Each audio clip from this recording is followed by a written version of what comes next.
എൻ്റെ പേരിലും നിങ്ങളുടെ ഓരോരുത്തരുടെ പേരിലും ആർദ്രവുമായി സ്വാഗതം ചെയ്തുകൊള്ളുന്നു. അടുത്തതായി കേരള സംസ്ഥാന പ്രസിഡന്റ് ക്ഷേത്ര സമന്വയ സമിതിയുടെ ആലങ്കോട് ദാനശീലൻജി അവരുകളെ നിങ്ങളുടെ ഓരോരുത്തരുടെ പേരിലും എൻ്റെ പേരിലും ആർദ്രവുമായി സ്വാഗതം ചെയ്യുന്നു.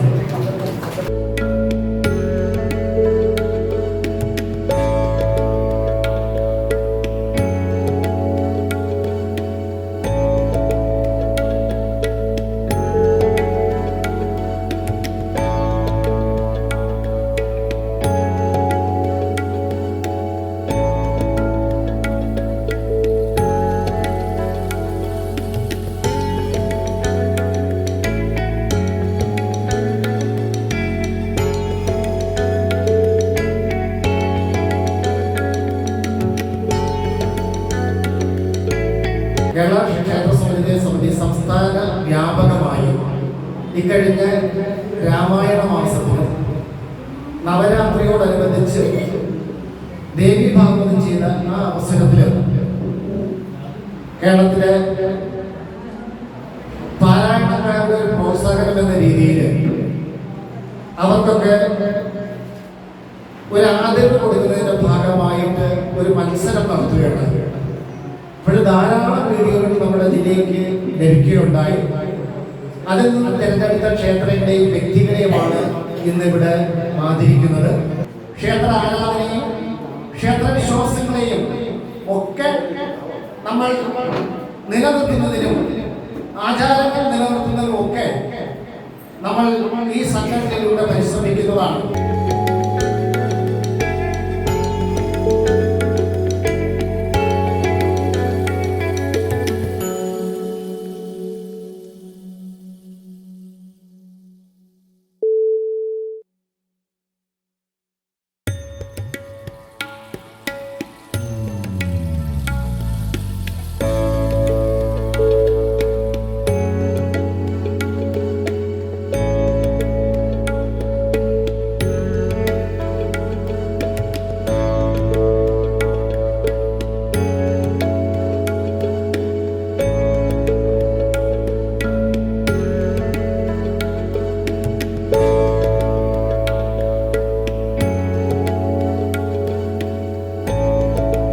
കേരള ക്ഷേത്ര സമിതി ദേവസ്വം ബോർഡിന്റെ കീഴിൽ വരാത്ത ക്ഷേത്രങ്ങളുടെ ഒരു കൂട്ടായ്മയാണ്. ഒപ്പം തന്നെ നമ്മുടെ ക്ഷേത്രങ്ങളുടെ ജീവനക്കാരായിട്ടുള്ള തലി മുതൽ ശാന്തി വരെയുള്ള ജീവനക്കാരുടെ ഒരു കൂട്ടായ്മയാണ്. ക്ഷേത്ര കലകളുമായി ബന്ധപ്പെട്ട് നിൽക്കുന്ന കലാകാരന്മാരുടെ കലാകാരികളുടെ ഒരു കൂട്ടായ്മയാണ്. പാരായണം നടത്തുന്ന മഹത് വ്യക്തികളുടെ ഒരു കൂട്ടായ്മയാണ്. ആചാര്യന്മാരുടെ ഒരു കൂട്ടായ്മയാണ്. അങ്ങനെ നമ്മുടെ ആത്മീയ രംഗത്തെ സമസ്ത മേഖലകളിലും പ്രവർത്തിക്കുന്ന വ്യക്തിത്വങ്ങളുടെ മഹനീയ സാന്നിധ്യം അരുളുന്ന ഒരു പ്രസ്ഥാനമാണ് കേരള ക്ഷേത്ര സമന്വയ സമിതി. കേരളത്തിലെ 14 ജില്ലകളിൽ 12 ജില്ലകളിലും ഇതിൻ്റെ സജീവ സാന്നിധ്യം പ്രവർത്തനം കൊണ്ട് നമ്മൾ ധന്യമാക്കുകയാണ്. ആത്മീയത എന്ന് പറയുന്നത് ഈ പ്രപഞ്ചത്തിൽ കിട്ടാത്ത, ഈ പ്രപഞ്ചത്തിൽ നിന്ന് ഏറ്റവും ഉന്നതമായ ഒരു ഔഷധവനം സിദ്ധ ഔഷധമാണ് ആത്മീയത എന്ന് പറയുന്നത്.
ദേവസ്വം ബോർഡ് ഇതര ക്ഷേത്രങ്ങളെന്ന് പറയുമ്പോൾ ആ സ്വകാര്യ ക്ഷേത്രങ്ങളിലെ പൂജാരിമാർ, അവിടുത്തെ തന്ത്രിമാർ, അവിടുത്തെ മേൽശാന്തിമാർ, അതുപോലത്തെ അവിടുത്തെ അടിച്ചുതലിക്കാർ, കഴകം, മറ്റ് ജീവനക്കാർ, ഭാരവാഹികൾ, ക്ഷേത്ര കലാകാരന്മാർ, അതുപോലെ വാസ്തു വിദ്യ അതിൻ്റെ പ്രവർത്തനങ്ങൾ നടത്തുന്ന ആചാര്യന്മാർ, സപ്താഹ ആചാര്യന്മാർ, പുരാണ പാരായണം നടത്തുന്ന വ്യക്തികൾ, അസ്ട്രോളജർമാർ, ഇവരെ എല്ലാം കൂടി ചേർത്ത് പിടിച്ചുകൊണ്ടുള്ള ഒരു സംഘടനയാണ് നമുക്ക്. ഇതെല്ലാം അസംഘടിത മേഖലയിൽ പ്രവർത്തിക്കുന്ന ഒരു വിഭാഗമാണ്.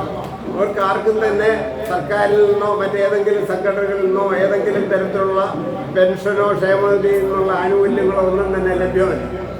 അപ്പം അങ്ങനെ ആ ഒരു സാഹചര്യത്തിലാണ് ഇവരെ എല്ലാം ഏകോപിപ്പിക്കുകയും ഇവരൊക്കെ എല്ലാം ഒരു സംഘടന ഉണ്ടാക്കി കൊടുക്കുകയും ആ സംഘടന വഴി അവർക്ക് ആവശ്യമായ ക്ഷേമ പ്രവർത്തനങ്ങൾ നടത്തുകയും ചെയ്യുക എന്നുള്ളതാണ് നമ്മൾ ലക്ഷ്യമിട്ടിട്ടുള്ളത്.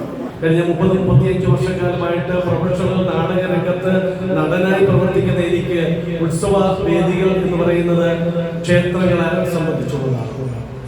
രചനയുടെ തലങ്ങളിലേക്ക് ഞാൻ എത്തിച്ചേർന്നപ്പോൾ എനിക്ക് എഴുതാൻ ഏറ്റവും കൂടുതൽ പ്രചോദനമുണ്ടായത് പുരാണ കഥകളെ അവലംബിച്ചുള്ള നൃത്തനാടകങ്ങളാണ്. ഈ വർഷവും 4-5 നൃത്തനാടകങ്ങളുണ്ട്.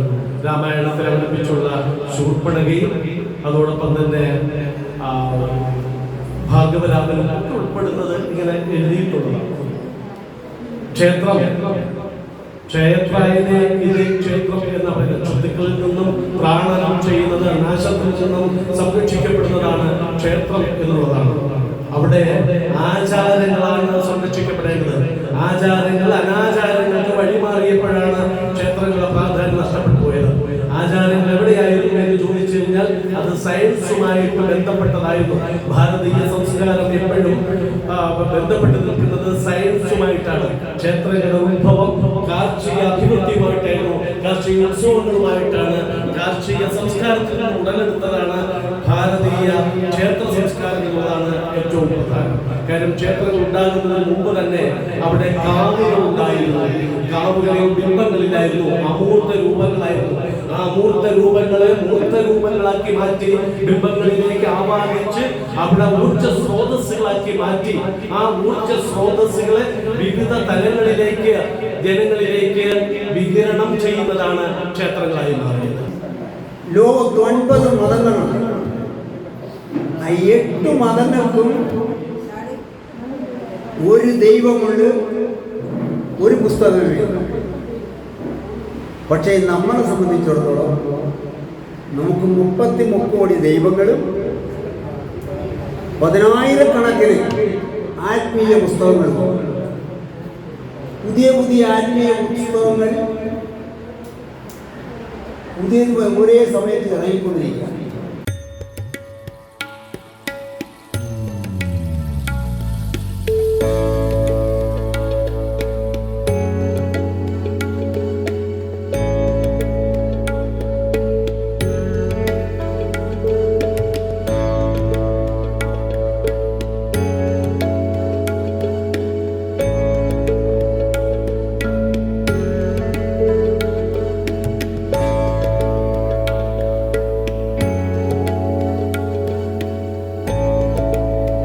പണ്ട് നമ്മൾ കുട്ടികൾക്ക് വയറിൽ അസുഖം വന്നു കഴിഞ്ഞാൽ പച്ചക്കർപ്പൂരം കൊടുത്തിരുന്നു, അല്ലെങ്കിൽ പച്ച വെളിച്ചെണ്ണ കൊടുത്തിരുന്നു.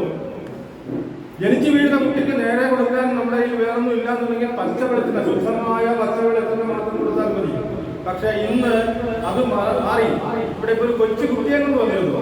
അവരെ കുട്ടിയെ കൊണ്ടുപോയി നമ്മൾ ആ കുട്ടിക്ക് നമ്മുടെ സ്വന്തം കുട്ടിയോ പേരക്കുട്ടിയോ ആണെന്നുണ്ടെങ്കിൽ ആ കുട്ടിക്ക് കൊടുക്കുന്ന ആഹാരം എന്ന് പറയുന്നത് എങ്ങനെയുള്ളതായിരിക്കും? ചെറുപ്പം കാലത്ത് നമ്മൾ വഴി നടന്ന് പോകുമ്പോൾ കീർത്തനങ്ങൾ കേൾക്കാറുണ്ട്, നാമം ചെല്ലുന്ന കേൾക്കാറുണ്ട്. അതുപോലെ സന്ധ്യയ്ക്കും എല്ലാ വീടുകളിൽ നിന്ന് ഹിന്ദുവിൻ്റെ വീടുകളിൽ നാമം ചൊല്ലുന്ന കേൾക്കുമായിരുന്നു. ഇപ്പം ആ സമയത്ത് എല്ലാം സീരിയലിൻ്റെ സമയമാണ്. വിളക്ക് വെക്കുന്ന വീടുണ്ട്, വെക്കാത്ത വീടുണ്ട്. ക്ഷേത്രത്തെ കുറിച്ചും ക്ഷേത്ര ആരാധനയെ കുറിച്ചും അതുപോലെ തന്നെ ക്ഷേത്രത്തിൽ ഉപയോഗിക്കേണ്ടതായ ചന്ദനത്തിരിയുടെയും എണ്ണയുടെയും അതിന്റെ മഹത്വത്തെ കുറിച്ചൊക്കെ ധാരാളം ഇവിടെ പറഞ്ഞു. നമ്മുടെ നാട്ടിൽ പുറത്തുള്ള നമ്മളെ പോലുള്ള സ്ത്രീകൾക്ക് ചെയ്യാവുന്ന കാര്യങ്ങളാണ്. നമ്മുടെ ആചാരത്തെ കുറിച്ചും അനുഷ്ഠാനങ്ങളെ കുറിച്ചും ക്ഷേത്ര സമയ സമിതി എന്താണെന്നുള്ളതെല്ലാം മുന്നേ സംസാരിച്ചു.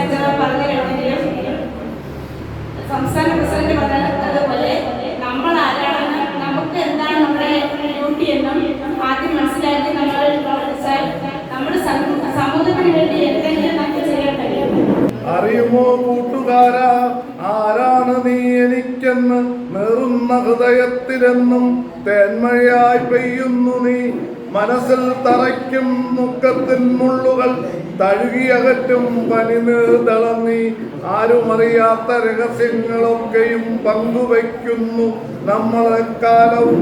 കേരള ക്ഷേത്ര സമന്വയ സമിതി അതിനകത്തു നിന്ന് ഒരു പുരസ്കാരം വാങ്ങാൻ ഇവിടെ ഈ പൂങ്കോട്ടപ്പൻ്റെ മണ്ണിൽ വന്ന് വാങ്ങിക്കാൻ കഴിഞ്ഞാൽ അത്യധികം സന്തോഷമുണ്ട് എനിക്ക്.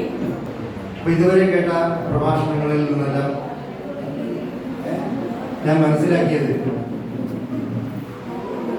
മാറ്റം നമ്മളിൽ നിന്ന് തന്നെയാണ് തുടങ്ങേണ്ടത്. ഹൈന്ദവന്റെ ശത്രു പുറത്ത് ആരുമല്ല, നമ്മുടെ ശത്രു നമ്മൾ തന്നെയാണ്. നമ്മുടെ കുഞ്ഞുങ്ങൾ വഴിതെറ്റുന്ന കാര്യമൊക്കെ മുൻപ് പ്രഭാഷണം നടത്തിയവരൊക്കെ പറഞ്ഞു. നമ്മൾ ചിന്തിക്കേണ്ടത് ഇത്രയേ ഉള്ളൂ, നമ്മുടെ മക്കളോട് എത്ര പേർക്ക് പറയാൻ സാധിക്കും എന്നെ പോലാകെ എന്ന് എത്ര അമ്മമാർക്ക് പറയാൻ സാധിക്കും, എത്ര അച്ഛന്മാർക്ക് പറയാൻ സാധിക്കും തൻ്റെ ആത്മക്കളോട് എന്നെ കണ്ടു പഠിക്കും എന്നെ പോലാകെ എന്ന് പറയാൻ സാധിക്കും. അപ്പൊ നമ്മുടെ കുഞ്ഞുങ്ങൾ വഴിതെറ്റുന്നതിന്റെ മൂലകാരണം നമ്മൾ തന്നെ. വേദിയിലും സദസ്സിലിരിക്കുന്ന എൻ്റെ പ്രിയ പാരായണക്കാരെ, സമന്വയ സമിതിയിലെ അംഗങ്ങളെ, കൂടുതലും ഒന്നും പറയാനില്ല. എങ്കിൽ തന്നെ ഇങ്ങനെ ഒരു പരിപാടി ഇവിടെ സംഘടിപ്പിച്ച ജയചന്ദ്രനും ഇവിടുത്തെ സംഘാടക സമിതിക്കും പ്രത്യേകം അഭിനന്ദനം അറിയിച്ചു കൊടുക്കുന്നു. രാവിലെ അത് വൈകുന്നേരം എഴുന്നേറ്റ് നമ്മളെ കുഞ്ഞുങ്ങളെ ഒരു നാമം ജപിക്കാനോ അല്ലെങ്കിൽ നാമം എന്താണെന്ന് പറയാനോ വിളക്ക് കൊടുക്കുന്ന കാര്യങ്ങൾ പറയാൻ ഇന്ന് ഞാൻ ഉൾപ്പെടെ ഒരമ്മമാരൊന്നും ശ്രമിക്കാറില്ല എന്നാണ് എനിക്ക് പറയാനുള്ളത്. കാരണം നമ്മളെ സംസ്കാരത്തെ എന്താണെന്ന് നമ്മൾ വളർത്തിയെടുക്കാൻ ഓരോ അമ്മമാരും പഠിക്കണം. ഭക്തി എന്താണെന്ന് പഠിപ്പിക്കണം അവരെ.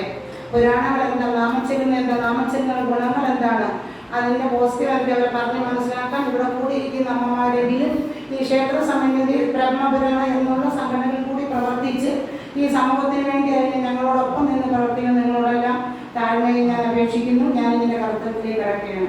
ഇവിടെ ആദ്യമേ നന്ദി പറയേണ്ടത് ഈ ക്ഷേത്ര സമന്വയ പ്രസിഡന്റ് ജയചന്ദ്രനാണ്.